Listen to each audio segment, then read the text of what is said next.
Prime Minister Gordon today calling for a new world order to tackle our global economic crisis. President Obama said globalization can be an enormous force for good. 2 billion of us exist on less than $2 a day. It makes sense to get rid of people.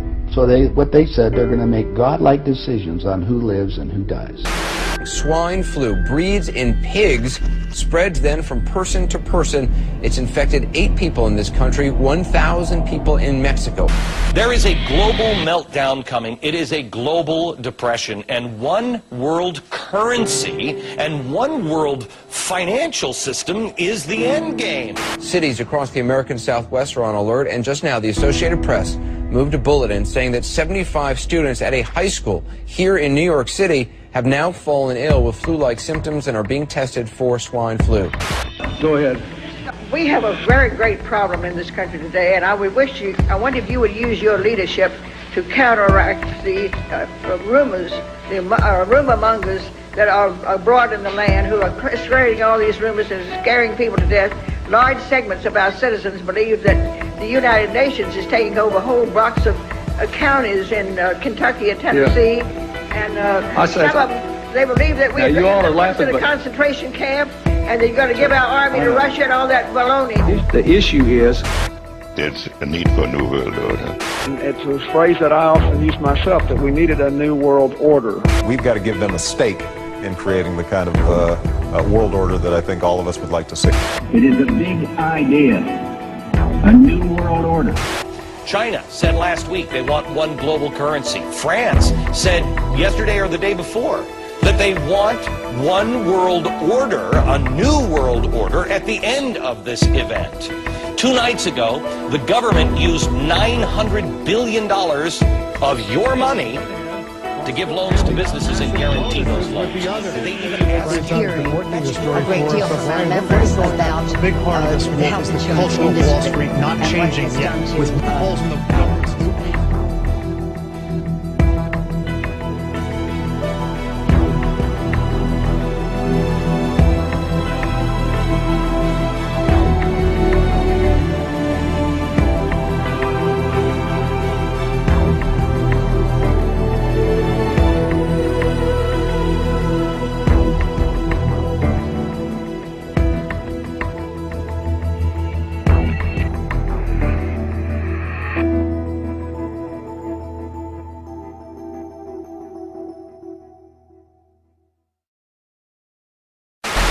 It's what it is. They use the TV to program us from a young age.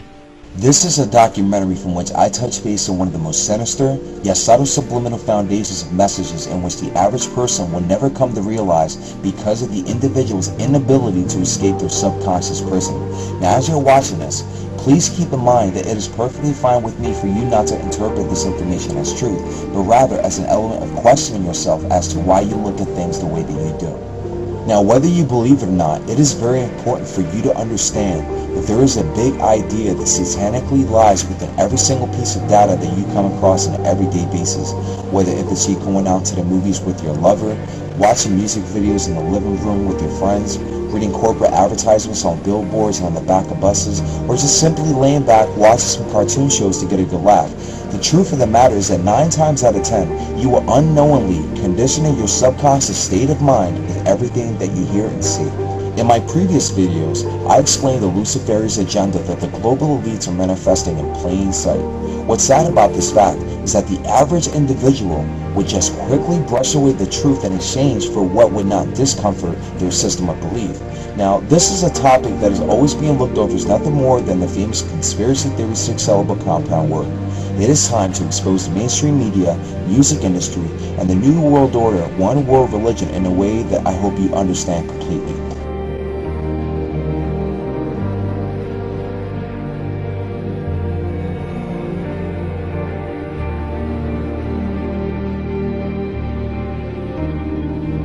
Since the very beginning of commercialized mainstream media, music, movies, and television shows, there has always been that one deliberate, eye-catching ancient symbol that has always mentally bypassed your full undivided attention when watching these different forms of entertainment, and that one symbol is the all-seeing eye. In case you don't know, and I'm pretty sure that you do, this all-seeing eye was originally crafted by the ancient Egyptians thousands of years before the Babylonian era, used as a symbol of worship to the gods and goddesses such as Osiris, Nimrod, Horus, and so forth. As millenniums passed, this all-seeing eye was gradually adopted by the super global elites, or, in layman's terms, the Illuminati. It is extremely important to understand the subliminal meaning behind this all-seeing eye, but again, it is for you to decide what you undeniably believe is truth and what isn't.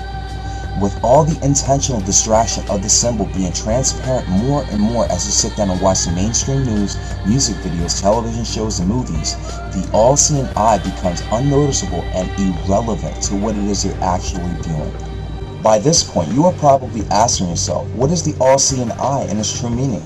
The centerpiece of this all-seeing eye is an important Luciferic symbol that lies secretly within Freemasonry and Rosicrucian traditions for the last hundreds of years. This symbol is so vital to the hierarchy of all Freemasons that it has infiltrated its way into every aspect of religion, multi-billion-dollar corporations, computer softwares, film production agencies, mainstream news, video games, clothes, you name it.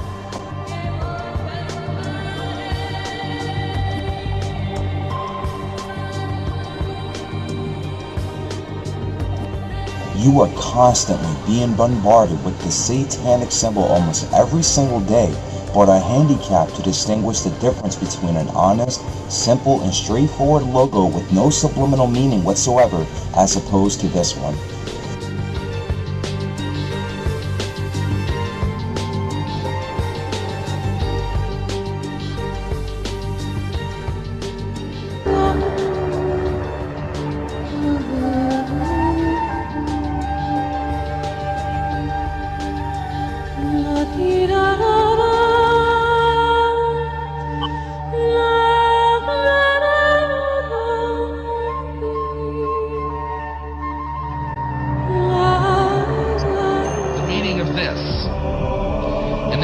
Mysterious symbol, which, you've heard all sorts of explanations for it, but I'm going to give you the Masonic Illuminati inner meaning of what this means tonight.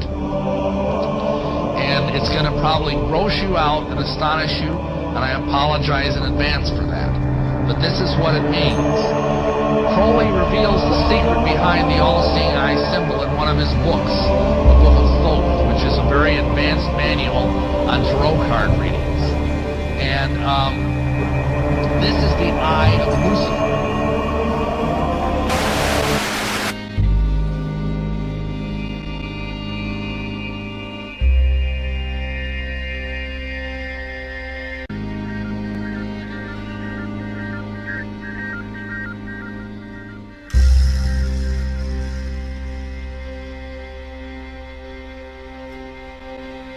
In the days of Hitler and his rising independent empire, this man desired and tried to enforce a one-world dictatorship, but failed to accomplish his agenda, therefore resulting in the people to prevail. During the time that this was actually taking place, the United States government and United Nations saw this outcome not work proficiently enough and realized that it had to be accomplished through stealth mode.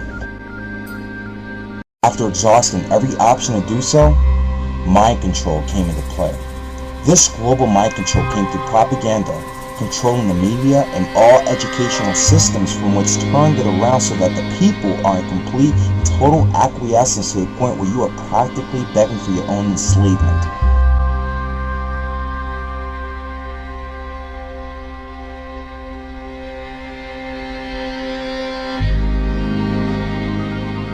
The root of this main problem derives from the massive conditioning of all men, women, and children too busy with work just trying to provide for their families and get by.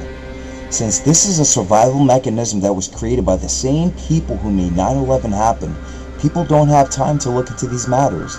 This is the exact reason why people would automatically reject just about anything that has anything to do with a conspiracy. People tend to be happy and comfortable in their own comfort bubble. Therefore, when matters like this are expressed and suggested, the unbiased opinion of this matter becomes irrelevant and pointless.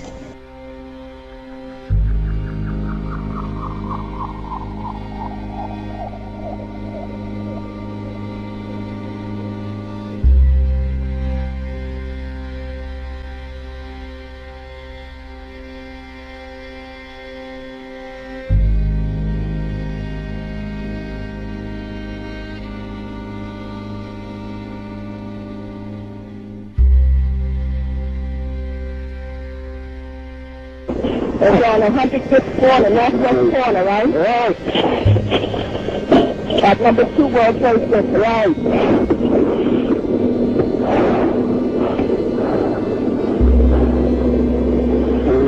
There's 3 of us in this office. We're not ready to die, but it's getting bad. I understand, sir. We can get those guys with all the apparatus there. I'm trying to let them know where you are. Oh, please, Harry. This is 15927. At 15927. Let me talk to the caller. Where is he? He's on the line. Let me talk to him. Where's the fire stuff? There's smoke. Right there. 105, 2 power. All right, sit tight. We'll get to you as soon as we can. There's some staying up. The smoke is there, man. That's all we need. That's all we can do. Where are you? What's where you guys up to? We're getting there. We're getting there. Doesn't feel like it, man. I got young kids. I understand that, sir. We're on the way. He's on the 105th corner, northwest corner. Yeah, no problem. Operator? Yeah. Come on, man. Okay, we have everything, sir. I know you do, but it doesn't seem like it. You got lots of people up here. I understand. I know you got a lot in the building, but up on the top. Smoke lights, we're on the floor, we're in the window. And then I had to be in green now. Can't see. Okay. Just try to hang in there. I'm going to stay with you. Stay here. Get an air conditioned building.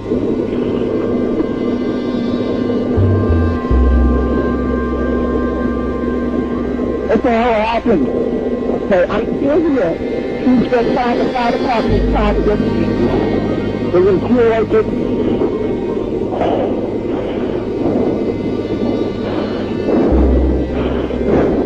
Okay, try to calm down so you can conserve your oxygen, okay? Try to... Thank God to blow you in from the left.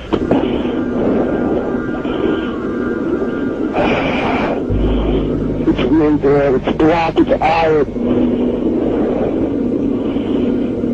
Is anybody else want to try it in here? These young men, you get them in from all over. Get them in from Jersey, I don't give a shit Ohio. Okay, so what's your last name? Mine's high school. I must have called about a dozen times already. C-O-S-G-R-O-V-E. Yeah. My wife thinks I'm all right. I called her and said I was leaving the building. I was fine, and bang. Well, I want to... Hold on. Cherry. That Cherry, you said, right? That Cherry's next to me. 105. Who's up with John Astro's office. That's what you said. That's the office. John Astro's office. O-S-T. A-R-U. A-R-U. Right, that's the office you're at. There's three of us in here. O-S-T-A-R-U. Hello? Hello? We're looking at the financial center. 3 of us, 2 broken windows.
this day and age, the structure of fear has always been manipulated throughout society in order to keep your mind in a constant panic to make sure that you are never to know what really lies behind this curtain of fabricated facts.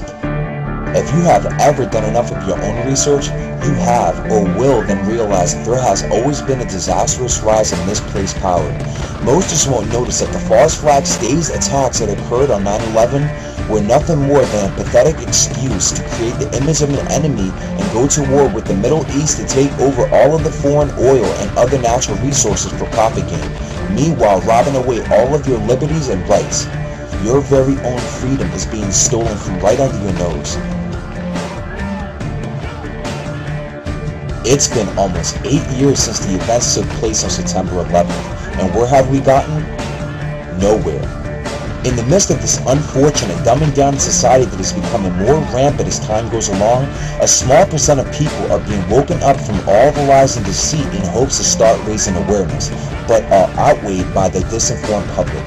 There are just too many documentaries, testimonies, and digital reenactments as proof to discredit that 9/11 was an inside job, but the signs are all around the world for you to believe otherwise.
There is nothing wrong with your television set.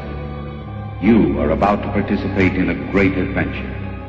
You are about to experience the awe and mystery which reaches from the inner mind to the outer limits. Let's see, depopulation. Yeah, there are some people who would like to reduce the population of the planet. If you go outside the city of Atlanta, go east about 60 or 70 miles to the town of Elberton, and then go north on Highway 77 about 10 miles, you'll find off to the right what's called the Georgia Guidestones. Looks kind of like Stonehenge. There's big, huge granite rocks set up there. This was done by a guy who gave a pseudonym, came in, paid cash, had this company set these things up in 1980. Called himself R.C. Christian, but that's not his real name. He says it right on the stones, a pseudonym, false name. On these Georgia Guidestones, it gives the 10 Commandments for the New World Order. 10 Commandments for the New World Order. The first commandment was to maintain humanity under 500 million. I went there and looked at those things and said, oh, hold on a minute. Today's population is 6 billion. They want to maintain humanity under 1/2 billion. Looks like a lot of people got to die for their plan to work, which is, by the way, the plan. As Jacques Cousteau said, we'd have to eliminate 350,000 people a day. 1/3 of a billion people a day would have to be eliminated to save Mother Earth. Bill Clinton said we need to reduce the population of the Earth to 1 billion. There are a lot of folks who would like to reduce the population of the Earth. The Bible command is quite the opposite. Be fruitful, multiply, replenish the Earth. You know, God said, go fill it, have a bunch of kids. The Bible says He designed it to be inhabited. So no, it's absolutely opposite of what God wants.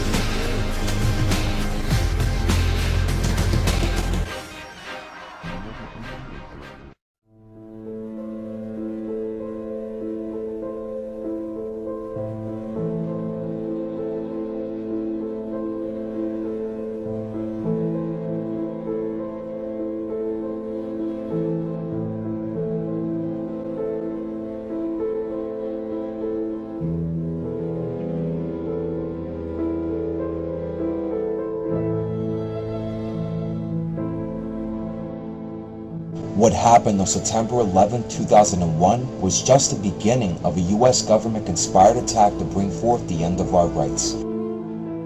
Throughout the last 100 years, while you were too occupied with work and watching television, an evil system has been manifesting right before your eyes.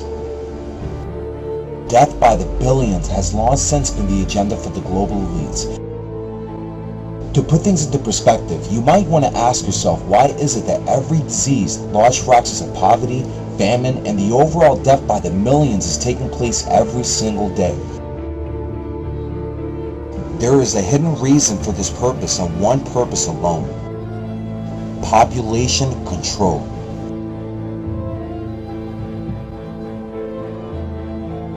The Earth is currently inhabited by approximately 6.77 billion people, and with every hour that passes, more than 10,000 people will be born. What you need to know is that the utmost adoration and love for living life itself to the fullest lies in the hands of those who dwell in the shadows of global decision making. Every disease known to mankind, with an exception to the ones that are genetically inherited, are all deliberately ignored for a real cure and replaced with the disguised, slow-paced hidden poison approved by the FDA, in which is commercialized, then stocked over the white counters of all major pharmaceutical companies offering a medical solution to these illnesses, thus resulting in the people to give in, purchase, and take their treatment.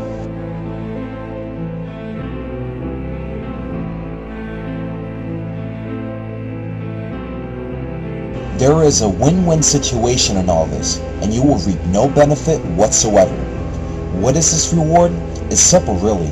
Continue taking the treatment while pharmaceutical corporations take a massive profit through your healthcare provider or your own hard-earned money, and then decline gradual steps in your health until you have reached death. Like I said, you reap no benefit whatsoever.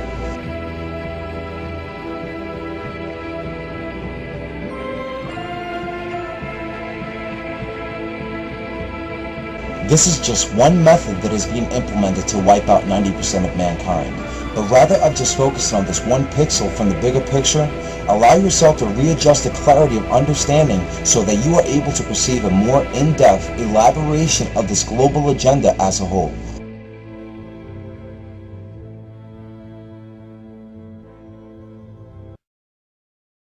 Let me assure you that absolutely nothing that I'm going to tell you is exaggerated, is interpolated, or is imagined. Everything I'm going to tell you is documented.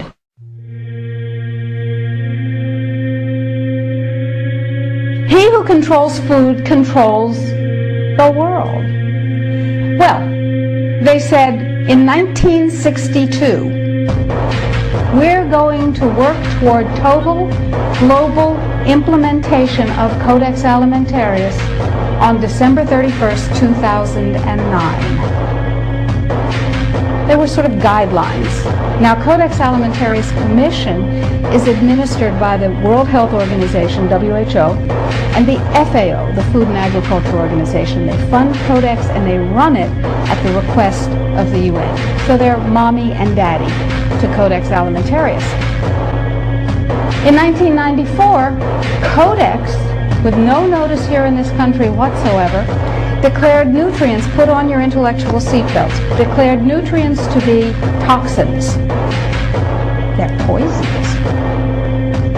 Under Codex, every dairy cow on the planet must be treated with Monsanto's recombinant bovine growth hormone.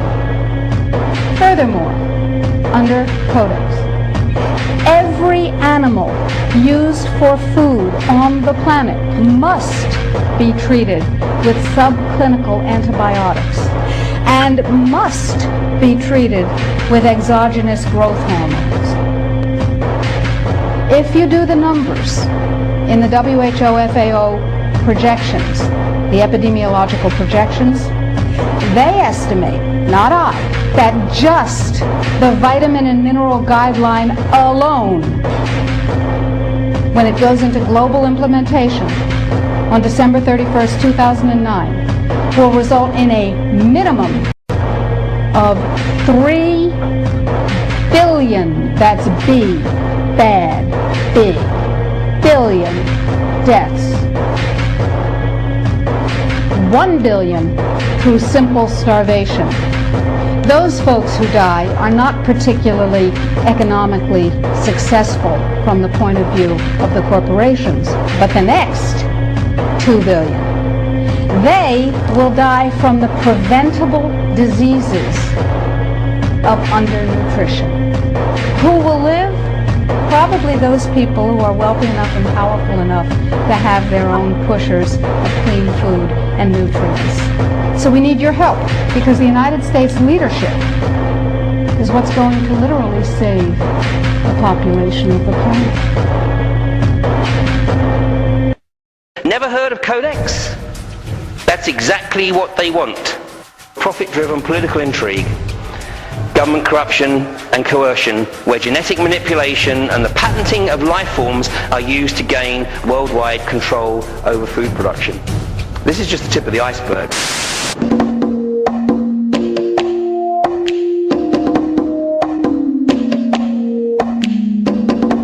66% of United States residents' public water is fluoridated.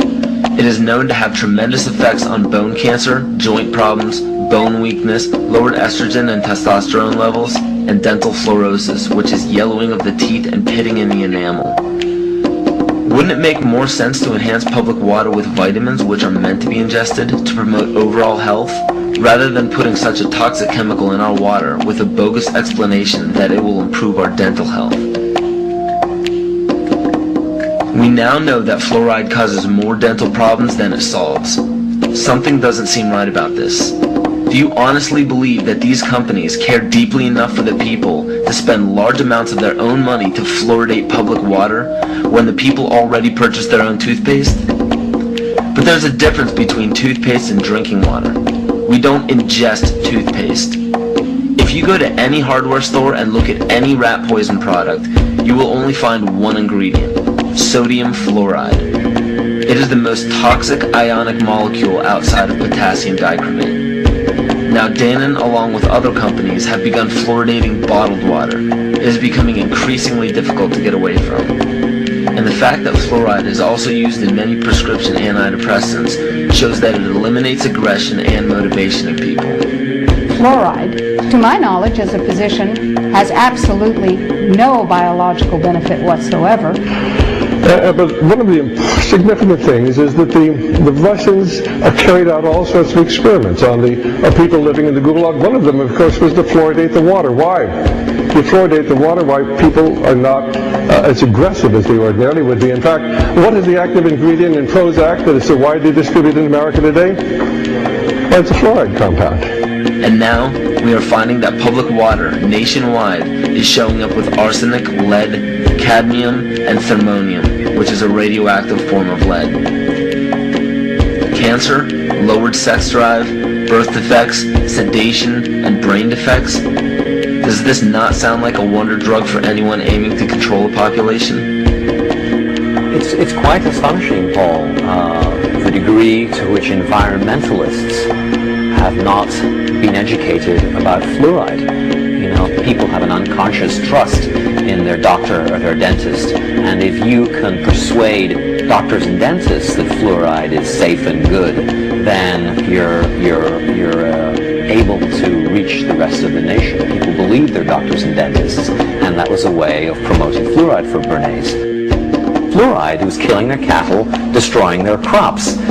Fluoride given to rats had produced bone cancer and liver cancer, and that those results had been doctored to make it look as though fluoride hadn't caused as much cancer. The pattern that we saw, it typically is what we see with other neurotoxic agents that are well known to cause a hypoactivity or a memory problem or an IQ problem.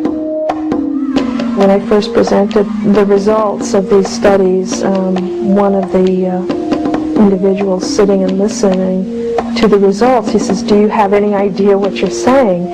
And he says, "You're telling us that we're reducing the IQ of children."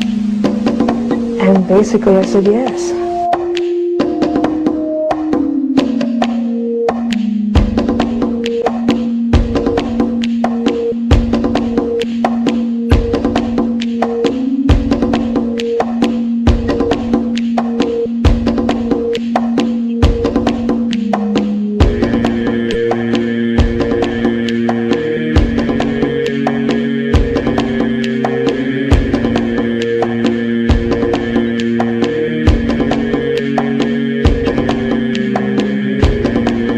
Aspartame, the artificial sweetener found in almost every low-sugar or sugar-free product on the market. First of all, aspartame is made up of three things: methanol, which of course is what produces blindness, aspartic acid, and phenylalanine. These are all poisons. Aspartic acid, of course, produces brain lesions. This was known back in the early 1970s. Methanol produces blindness. Phenylalanine is what you see sitting in the brain, and in high dosage it produces trauma. We're not making this all up. The FDA did publish back in, I think it was in the 80s, they did publish the 92 potential side effects of aspartame. And they do, these side effects are quite, are extremely serious. Things like dizziness, problems with balance, abdominal pain and cramps, changes in vision, seizures and convulsions, etc., etc. Yet despite all of these harmful effects, Donald Rumsfeld pushed it out into the stores in over 5,000 products when he was CEO of Searly, the company that manufactured aspartame.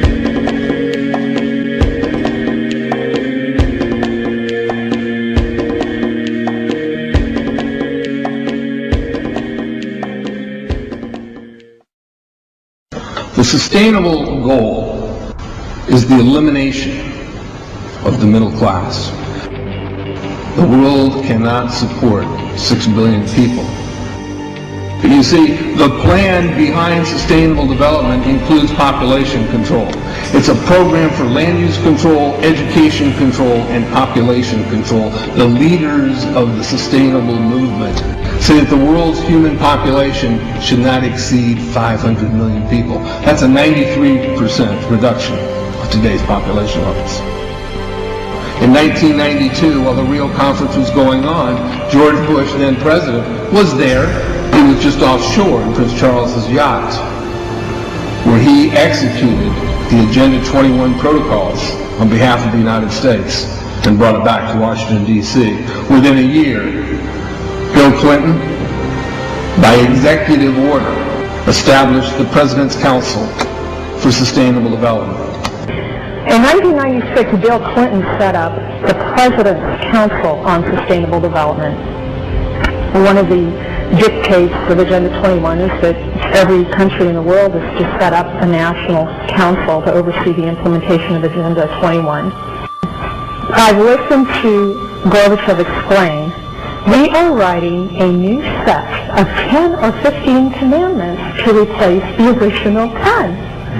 Which one of the 10 do you think these guys don't like?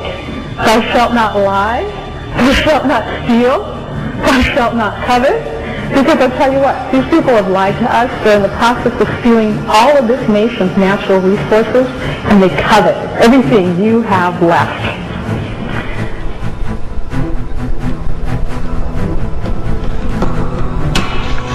To explain the map, the red are areas that are to be off limits to human beings.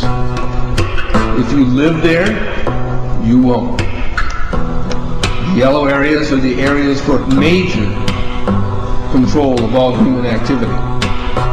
If you live there, you won't.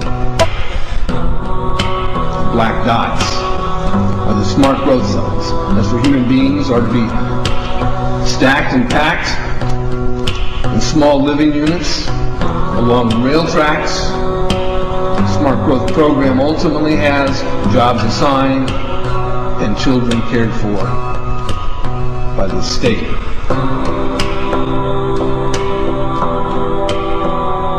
And in conjunction with Codex Alimentarius, food will be limited and water consumption will be decreased to 10 gallons per day per person. That is over a 90% reduction in people's average daily water consumption. And along with shortages of food and water, the food we will be provided with will be genetically manipulated and nutrient deficient.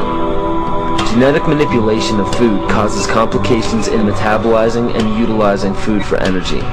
In June of 2003, scientists reported that the gene sequence of the inserted genes into crops had actually changed their order. They had re-scrambled. So the genetic inserts are not stable. Another laboratory confirmed this and found that it changed in the same varieties in different ways that they had tested. So not only is it unstable and changing, it's not even uniform in the way it's changing. This is incredibly dangerous. Nutrient deficiencies due to Codex's planned vitamin and mineral ban will cause billions of preventable diseases. Both of these will ultimately lead to billions of deaths.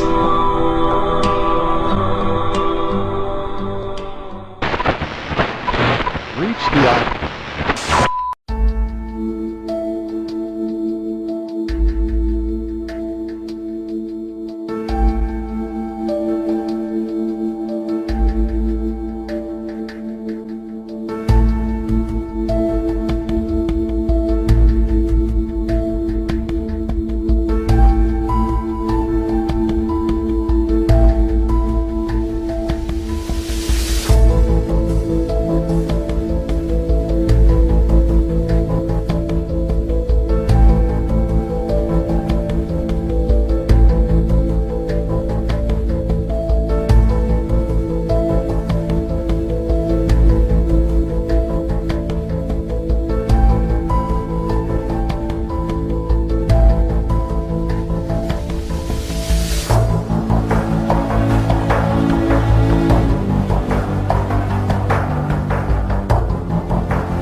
We cannot continue to rely only on our military in order to achieve the national security objectives that we've set. We've got to have a civilian national security force that's just as powerful, just as strong, just as well funded. The only way they can pass this bill is by creating and sustaining a panic atmosphere. That atmosphere is not justified. The only way to pass a bad bill, keep the panic pressure on. Of the government. The Bush administration tells us they have such a plan. They introduced a little sketchy public version that's clearly inadequate. Many of us were told in private conversations that if we voted against this bill, and a few members were even told that there would be martial law in America if we voted no. That's what I call fear-mongering. The Security Committee of the United States House of Representatives access to their so-called detailed plan to provide for continuity of government. Colonel North, in your work at the NSC, were you not assigned at one time to work on plans for the continuity of government in the event of a major disaster? Mr. Chairman. I believe that question touches upon a highly sensitive and classified area, so may I request that you not touch upon that, sir. I was particularly concerned, Mr. Chairman, because I read in Miami papers and several others that there had been a plan developed by that same agency, a contingency plan in the event of emergency that would suspend the American Constitution. And I was deeply concerned about it and wondered if that was the area in which he had worked. I believe that it was. May I most respectfully request that that matter not be touched upon at this stage. If we wish to get into this, certain arrangements can be made for an executive session.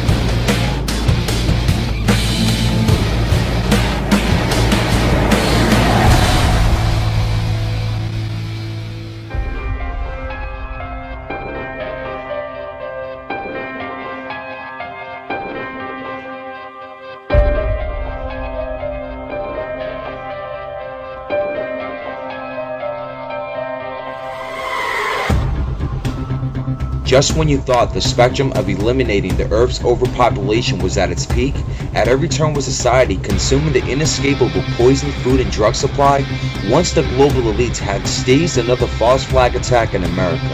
And yes, I said another false flag attack in America. The mainstream news will then subvertently brainwash the masses into believing that the terrorists were the ones responsible for the mayhem. Once this is in place, they're going to use this tragic event as an excuse to implement martial law, and that is the exact reason why they will do this. What is martial law? Well, from what you have learned in textbooks, mass media, and the internet, it goes a little something like this. Martial law authorizes the military to act vigorously for the maintenance of an orderly civil government. It is the exercise of the power which resides in the executive branch of the government to preserve order and ensure the public safety. It is the law of necessity to be prescribed and administered by the executive power. Its object, the preservation of the public safety and good order, defines the scope which will vary with the circumstances and necessities of the case. Many bills have been passed through legislation should martial law ever be declared, but what you don't know is that H.R. 1955 and Rex 84 are bills from which were passed through Congress with the intention of marrying these two bills together, then having them on standby until the state's attacks take place, inevitably provoking martial law to be declared with the stroke of a presidential pen. So what is martial law? Martial law is the limitless enforcement of all military personnel, including infantry, marines, SWAT teams, and police, to crowd up in every street in the United States, guarding every corner of every block with fully armed soldiers at every turn, observing your every move to make sure that you comply with the sick regulations of Homeland Security, ensuring that you never get out of line with the government. Curfews before dark will be imposed to every citizen in conjunction with every person obligated to spy on their own neighbors and report anything suspicious to standby authorities.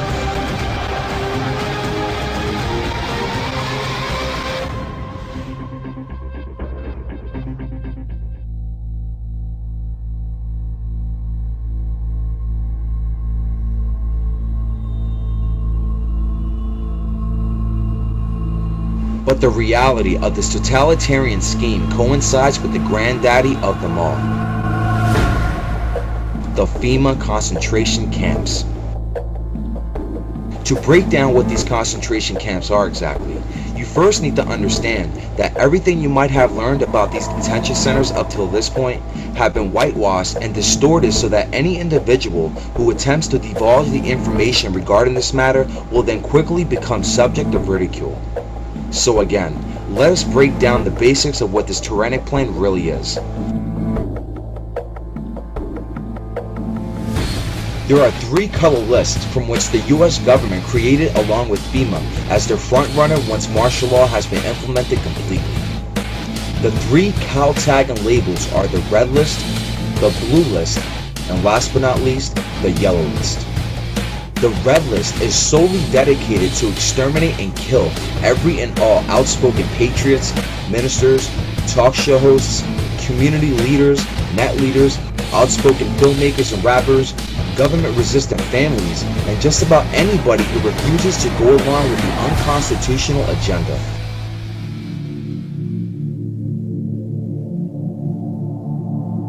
Every individual who falls in this red list is a threat to the global preparations for the establishment of a new world order, and will therefore result in every person being dragged out of their homes around 4 o'clock in the morning, get sent to the FEMA death camps after being rounded up, and then face execution. Next is the blue list. These people are basically the followers of the red list, but are not as outspoken and independent to seek the truth.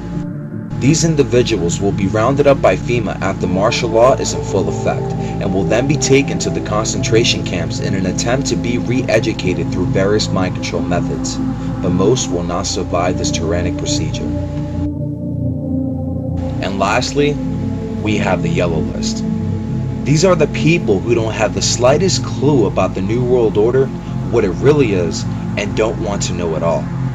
Majority of society falls in this category and are considered to be no threat whatsoever to the agenda, and will therefore be instructed as to how to behave, and will pretty much do whatever they are told. The catch to this matter though is that there will be too many of these individuals to be controlled effectively, so many of the rest will be killed or starved to death. But this still does not apparently explain how the detained masses will be murdered, right? Despite the speculation that has arisen about the FEMA trains and its true hidden plan, you should also consider the obvious when you put 2 and 2 together. Hundreds, if not thousands of concentration camps have been built under the FEMA hidden hand all across the United States, based in all remote isolated areas of cities. FEMA bought out vacant warehouses all across the US and spent millions of dollars in renovating old trains, which are mostly Amtrak, remodifying its whole structure to it being 3 levels high.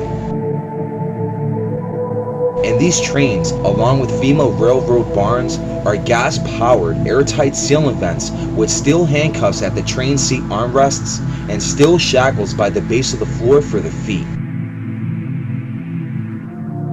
After the initial second staged attack, all branch of foreign military administered by the United Nations will then begin arresting every US citizen who tries to protest against the government, and will therefore be taken to the FEMA detention centers. Many have confirmed, either through foreign or domestic relations with the insiders of FEMA, that millions upon millions of black plastic coffins have been stationed in all remote areas of cities, from which were manufactured solely for the purpose for the dead bodies to be stored in, after the FEMA trains had poisoned all forced boarding passengers that were picked up from the red and blue zones at the concentration camps.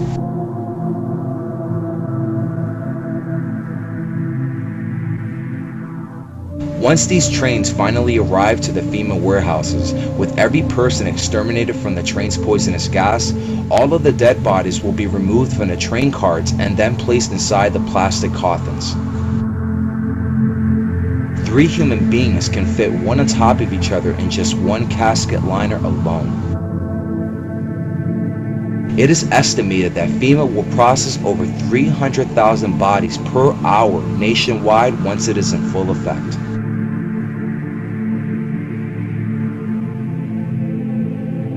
The remaining select few who have succumbed to this tyrannic government will then be stripped of their individual basic rights and forced to comply, respect, and obey the laws from the global elites, obligated to walk away from our Constitution and never look back.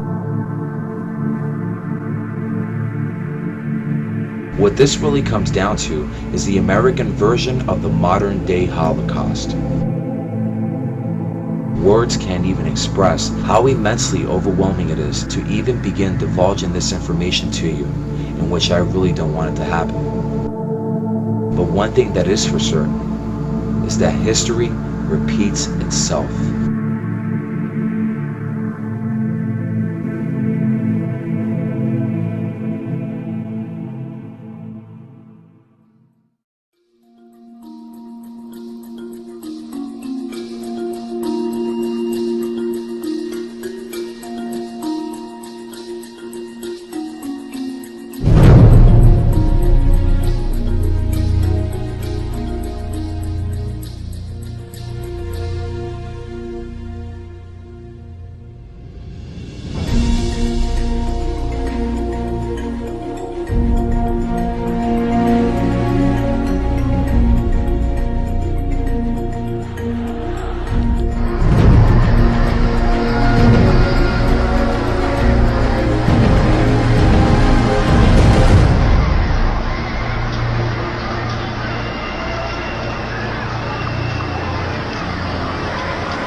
Manifestation of a repressive society has put itself into place to aim our indifferences against each other.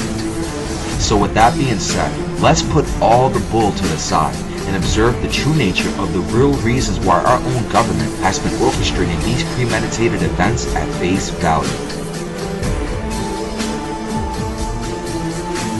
If you take a look back in history, World War I, World War II, and the current war in the Middle East, from which is still in its infancy, were not fought to protect us from the alleged dangerous terrorists, or for the sake of our freedom, oil, nor for the service of our own country, but were staged to rob all of mankind from the freedom of speech, the right to own firearms, the right to grow our own food, the right to have as many children as you wish, the right to express unbiased opinions through alternative forms of media, and to be free as an individual.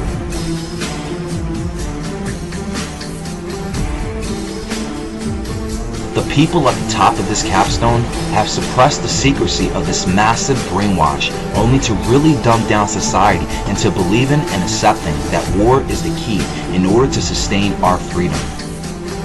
But nothing could be farther from the truth.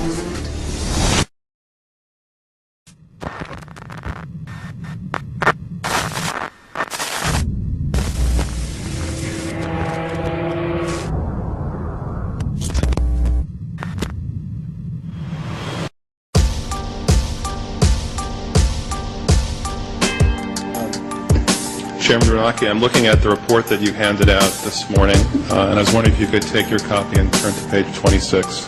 There's a table on page 26 which consists of your balance sheet, and one of the entries on the balance sheet is under assets, central bank liquidity swaps, which shows an increase from the end of 2007 from $24 billion to $553 billion in change at the end of 2008.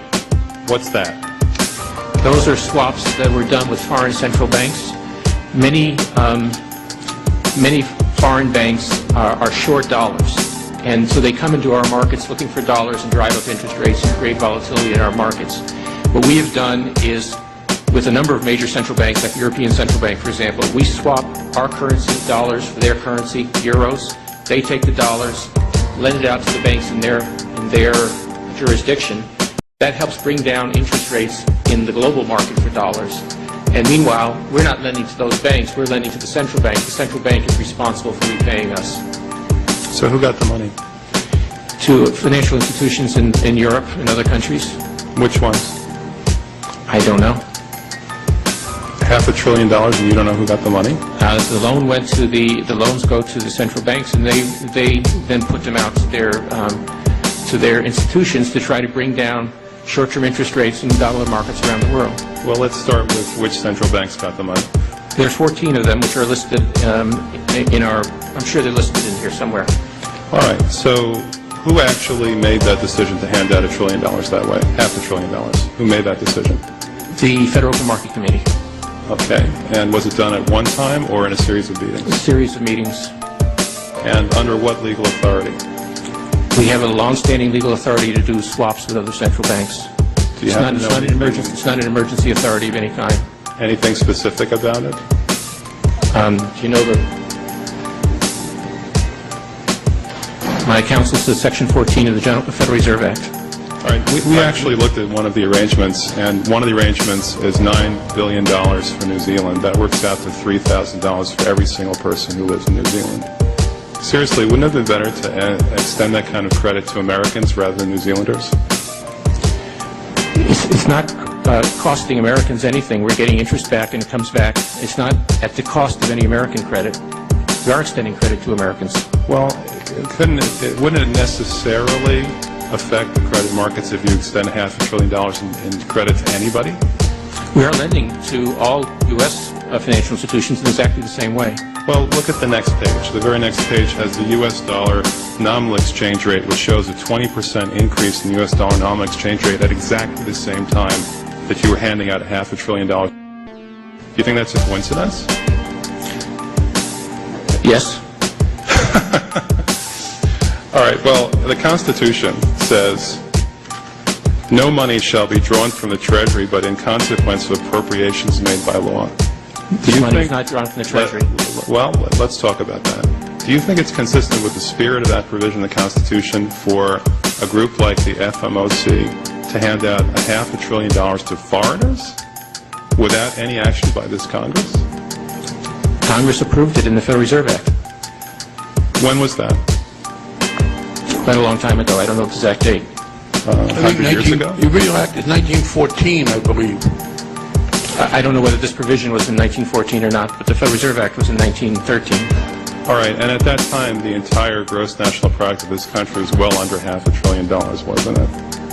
I don't know. Is it safe to say that nobody in 1913 contemplated that your small little group of people would decide to hand out $500 billion to foreigners?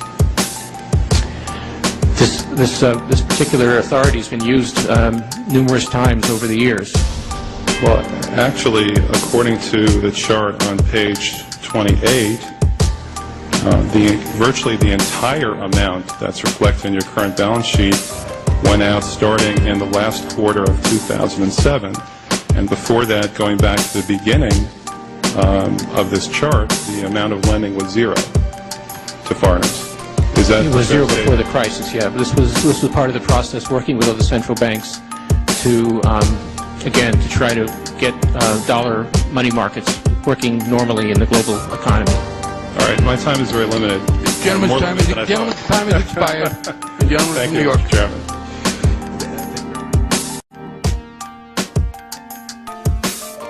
If you take out that $1 bill that's in your wallet or purse and look at the front left side where that dark green circle emblem is at with the letter F in the center, you will read the Federal Reserve. The Federal Reserve is a privately owned bank that complies with no laws, no taxes, no audits, no boundaries, and is to never be held accountable for the fraudulent super scheme interest that is enforced upon the masses with the taxes that are deducted from our paychecks. If you are asking yourself, what does this fact have anything to do with the war that's going on right now? Let's just connect the dots in a simple approach here. All forms of currency, whether it be a penny, quarter, or the American dollar, are all created out of thin air. Then the United States government, who is in need of money, comes in and says to the Federal Reserve, we need $6 billion or more. Can you give us this loan? The Federal Reserve comes in and says, sure, no problem, but just make sure to pay us back every penny with the interest that's included. The government agrees on this deal, and then the Federal Reserve makes the money out of thin air, only physically existing in a digital banking system, and then gives the government what's called a bond, which is basically a worthless piece of paper. Consider it to be like an IOU note. Now that the government has this loan, large portions of this money is then distributed to all major corporations, companies, and bank institutions. This is the part where we the people come in. We look for a job, get hired, work the 9 to 5, day after day, with no peace of mind, collect our paycheck, cash it in, and then get whatever's left in the taxes that were incurred and taken out from our restless hard work and life-consuming labor. These taxes have been paid back to the fraudulent companies check after check, then sustained for a period of time until the governments have reached the amount of money to pay back what was loaned by the Federal Reserve, but with interest. Now that you have come to this point, you might want to ask yourself, why are you even paying taxes in the first place? I mean, have you ever honestly asked yourself that question? The answer is simple. To control and limit the annual income of the middle class, enslaving society with the remnants of all the tax dollars that we are forced to pay, while the richest families and bankers in the world sleep in $1,000 bed sheets inside multi-million-dollar mansions, while the rest of humanity is left with the crumbs living inside these compressed compact boxes we call a house. The legality of this problem was not by mere chance or accidental, but by design. The money that is taken out from your paycheck is not for the sake of your well-being, financial contribution to your state, Social Security, or anything for that matter. The biggest scam of corporate America all the way back to the 1900s is the unconstitutional, illegal, and criminal implementation to pay your income taxes. There is absolutely no statute, no rule, no policy, no regulation, no document, and no law in existence whatsoever in the books of anything that requires you to pay taxes for your work and labor. I really expected that, of course there's a law that you can point to in the law book, the code, that requires you to file a tax return. Of course there is. Maybe I don't know what it is right then as he was speaking to me, but sure. So naively, I agreed to go off and research it and get back to him. 3.5 months later, I was at that point where I couldn't find the statute that clearly made a person liable, at least not me and most people I know, and I had no choice in my mind except to resign. There is a substantial, conclusive body of evidence that proves that our income tax system represents the most pernicious form of tyranny. It is the greatest hoax ever perpetrated by government against the working men and women of America. American citizens, along with the foundation, have been asking the IRS to specifically provide them with the underlying legal foundation upon which they administer and enforce the personal income tax laws in our country. A lot of people might say, well, gee, if there wasn't an income tax, what would happen to education? They don't understand that education is paid for the most part, out of state and local taxes, your property tax. People might say, well, how are we going to build and maintain our highways? If there's no money coming into the government, we need our highways. There is a tax on every gallon of gasoline that people buy. Proceeds from the income tax do not pay for highway construction. The amount of money that we spend on defense is exactly equal to the amount of corporate income tax. I think we should not want the income tax for several reasons. One is that it is the instrument of totalitarianism. It is the means by which the government can manipulate people. The federal government itself refuses to provide the American people who are coercively being subjected to this extraction of their private property without any underlying legal justification. There is no law that requires the average American worker in the private sector to pay a direct unapportioned tax on their labor and compensation for services. There is no law. We, the People Foundation for Constitutional Education, put a full-page ad in the USA Today on July 7th, 2000. Within the body of that ad was a $50,000 challenge for anyone that could show the law. And to me, $50,000 is a lot of money. So I went after that and did the research based on the fact that I thought, let's put this baby to bed. I'm hearing all these rumors, I'm going to kill two birds with one stone. I'll answer these people's questions that are asking me, and then I'll win this $50,000. And, based on the research that I did throughout the year 2000 and that I'm still doing, I have not found that law. I've asked Congress, we've asked a lot of people in the IRS commissioners, helpers. They can't answer, because if they answer, the American people are going to know that this whole thing is a fraud. In addition to that irrefutable fact, you must understand that it is not your fault for not being able to always catch up with your rent, mortgage, bills, car notes, food, clothes, your cost of living, or anything you work hard for just to maintain a decent lifestyle. The purpose of all these things that are superficially commercialized in TV commercials, billboards, and just about everything in advertising is to condition your mind to become a consumer, spend your money, and keep you in debt. That is what this is all about. For society to become a consumer of the most elaborate rip-off credit card companies, charging you interest with every purchase you make, all to intentionally keep you behind your monthly payments, in addition to the outrageous hidden fees that are added, enslaving Americans to always remain trapped into debt forever. This has been the primary goal ever since the monetary system of credit was created. So to further understand this matter in greater detail, one must first come to realize that a bank is not your friend, and I say that on a personal level. Every major bank institution and corporation is all about one thing, and that is profit.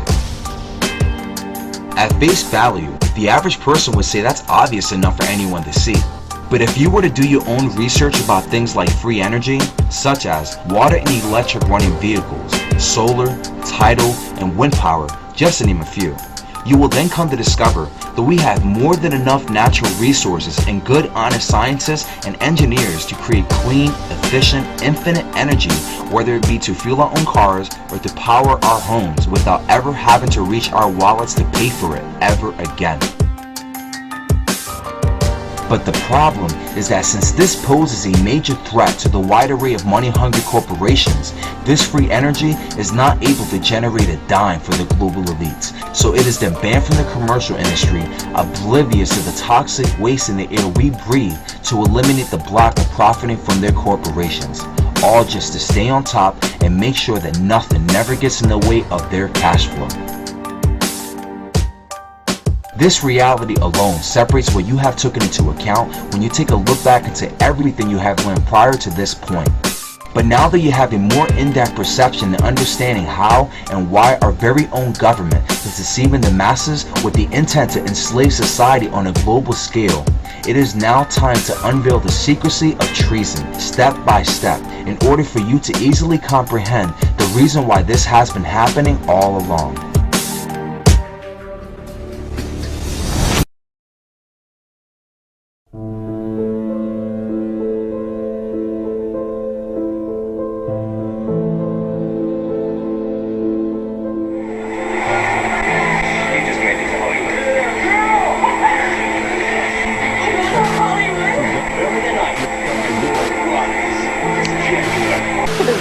ID Act, a post-9/11 plan to improve security rules for driver's licenses.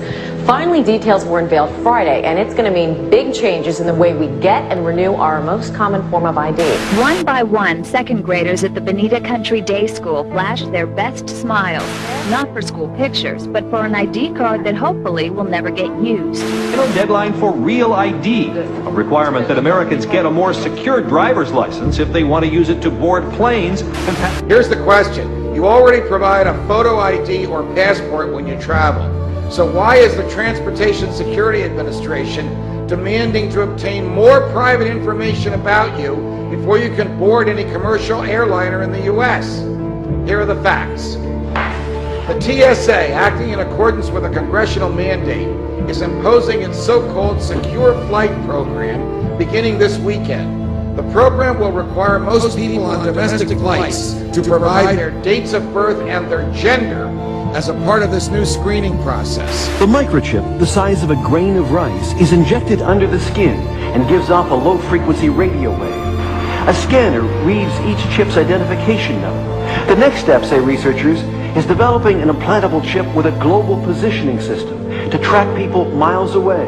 The state has not at least begun the process of implementing this by May 2008.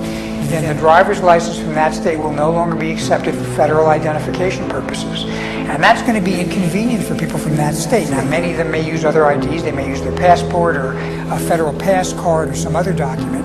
But for those who want to use their driver's license to get on airplanes, they're going to have an incentive to make sure their state at least begins the process of working with us to meet this congressional mandate. That's a pretty heavy hammer. The government will make it seem as though the airlines and eventually the railroads and soon the toll takers on highways and city bus drivers and gas station attendants as well all want this information. Don't believe it. It is the government that wants this information. You see, the government, the federal government, is on a path to require a national ID card so it can invade our privacy and track our very movements. This is utterly repugnant to that most American of rights. We must stop this before it comes.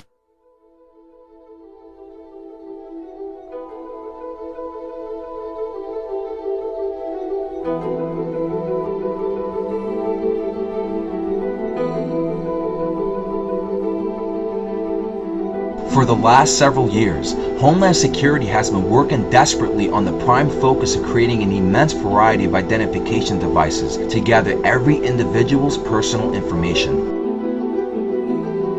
In the year 2006, the U.S. House of Representatives approved legislation with U.S. visit to pass the H.R. 1148 database bill to enforce citizens to comply with the inception of divulging their entire individual identity to Homeland Security. A perfect example to support this fact is the vast majority of kids in schools who have to finger scan themselves just to grab a bite at the cafeteria to adults who are just trying to have a good time at some nightclub. This new method of identification technology was intended to create the illusion of safety and security for you and your children. And although a very low percentage of this may be true, what you need to grasp is that the real purpose for this new approach on the so-called identity protection is to get society comfortable enough to accept this violation of personal information, kind of like in the same way you would care less if you saw someone smoking a cigarette. Now there are 3 steps on how all this is going to plan out, and the first step is biometrics. This technology is now being used in real time.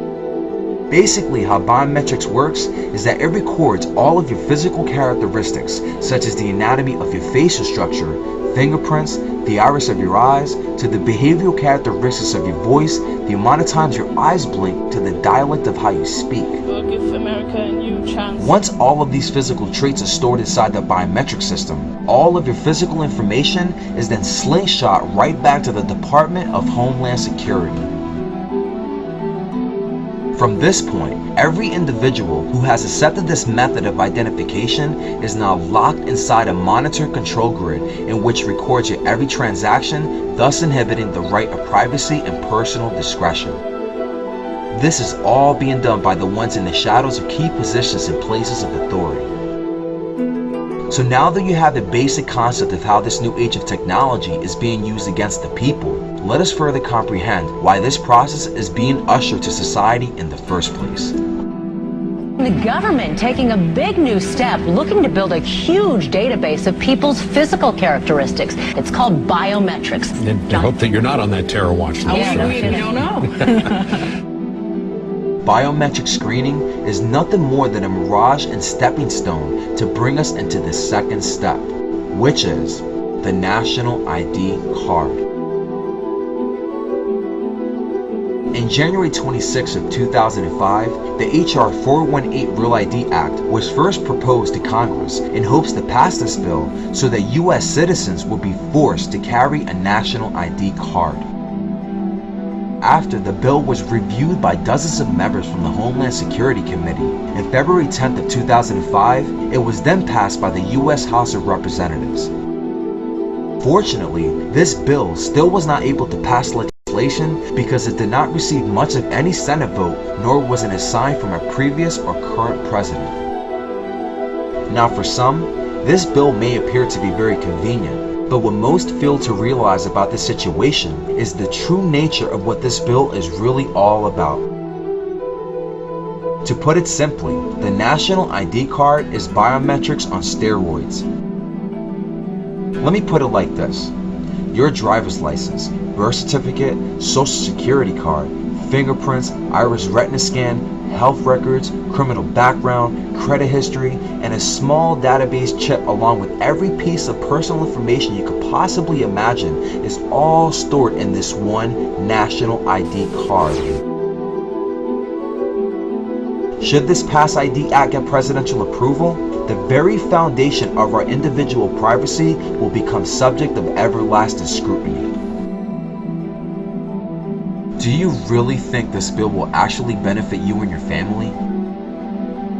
Many have protested against this violation of privacy because at the end of the day, the only ones who truly benefit from this worldly agenda are the same people who brung you 9/11.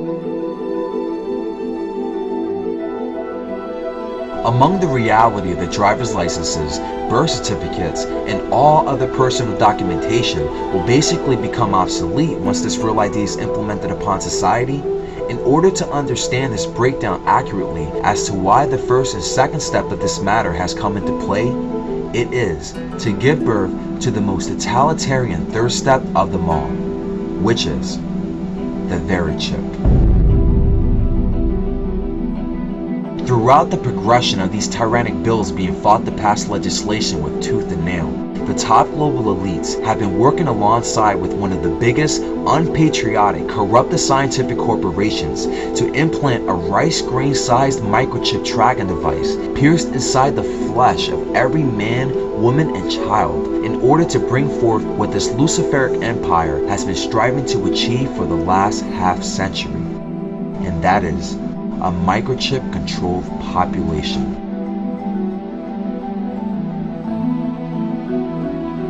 This will most likely occur before or after martial law has passed, or when the man-made swine flu pandemic has reached level 6.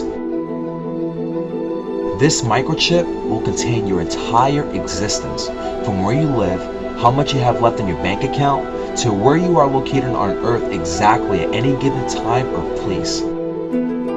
Every orbiting satellite will transmit your approximate location anywhere on the planet, monitoring all transactions you make under constant surveillance 24 hours a day. It is estimated that roughly more than 26,000 people all across the globe have accepted to take this microchip implant, and is now growing more and more as each day passes, with the mainstream media pushing to fear-condition the clueless minds of society with nothing but one oversaturated war clip after another. I cannot stress enough of how crucial it is for you to understand that if you were to take this microchip implant, as much as you might think that it is beneficial to your own safety, the truth is, you won't. For the very moment you inject this implant into your body, every aspect of your entire life will be magnified, watched, and controlled under the lens of their microscope. The apathy of the majority of the American people is in a constant battle to know the real truth, but cannot grasp the bigger picture. When I say this, you should keep in mind that when you combine all three of these steps together, you will then finally come to see the true intention and purpose for what this microchip is really for. Have you ever questioned yourself as to why the American dollar has dramatically decreased in value, or wondered why every single conglomerate corporation has always preferred the American people to purchase or sell anything only through the use of checks, debit, or credit cards, never actually seeing the physical money other than what you may have in your wallet? This design is to adapt into society and to strip man from all physical currency, give rise to those who control in the shadows, and when the time is right, create a cashless society. The beginning stages of this RFID implantation will be first introduced as a voluntary system to where you can choose to take it or not take it at all. But it's just a matter of time before this freedom of choice is no longer an option and will become mandatory by law. The parallels in this case bring us to the two most obvious yet disturbing signs in this situation that prove why this problem was foretold thousands of years ago and how it relates to the modern day consequences we would face should we refuse to comply with our malignant government. How so?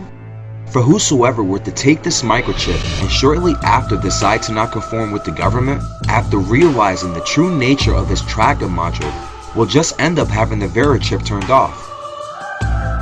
From this point, every person who embodies this disabled microchip will by law become strictly prohibited to sell or purchase any source of food, clothes, shelter, medical treatment, and I mean anything, simply because your entire identity will no longer remain active in a database system. Now, where do we find the parallels in comparison to this agenda? In the very last book of the New Testament. And he causeth all, both small and great, rich and poor, free and bond, to receive a mark in the right hand or in the foreheads, and that no man might buy or sell unless he had the mark, or the name of the beast, or the number of his name. This calls for wisdom. Let him that hath understanding count the number of the beast, for it is the number of a man, and his number is 666. Understand that these adamant factors will be put into place while the media instills fear into society, because at the end of it all, the painted future will be for everyone to accept the mark of the beast.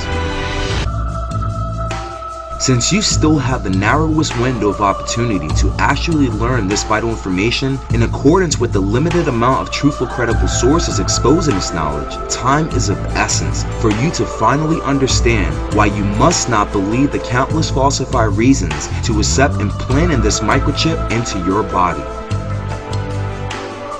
This tyrannic plot is by far probably the most self-deluded, enslaving philosophy that the ruling class elite have adopted. But be that as it may, as surreal this information may appeal, the Illuminati have planned this long before technology ever actually came into existence. And I only use this analogy to simplify how luciferic this agenda has been for the last several centuries. So in turn, after observing all of these documented facts in the greatest scope of detail from all possible vantage points, know this. Whether you are a Democrat, Republican, rich, poor, overweight, skinny, tall, short, or any of those things, understand that love, unity, and freedom has long since always been the primary enemy to obliterate completely. For this has been designed and camouflaged to perpetuate the smokescreen of individual liberty, inevitably inducing the deception of freedom. From creating wars, supporting political parties, to even just purchasing your first home.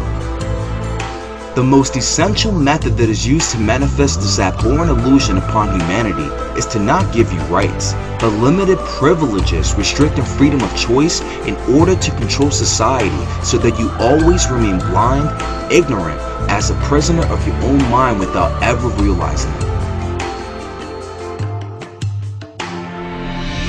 The hidden hand of Satan has quietly provided the top global elites with the most uncontrollable power, which is to remove all sovereignty from every country, one continent at a time, forming union after union until all four corners of the world have united as one, in a desperate race to merge and establish a new world order.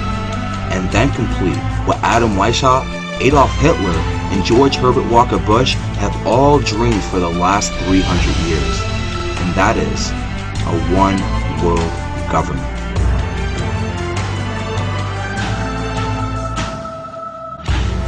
The very highest degrees of which, combined together, make up a secret order known as the Illuminati.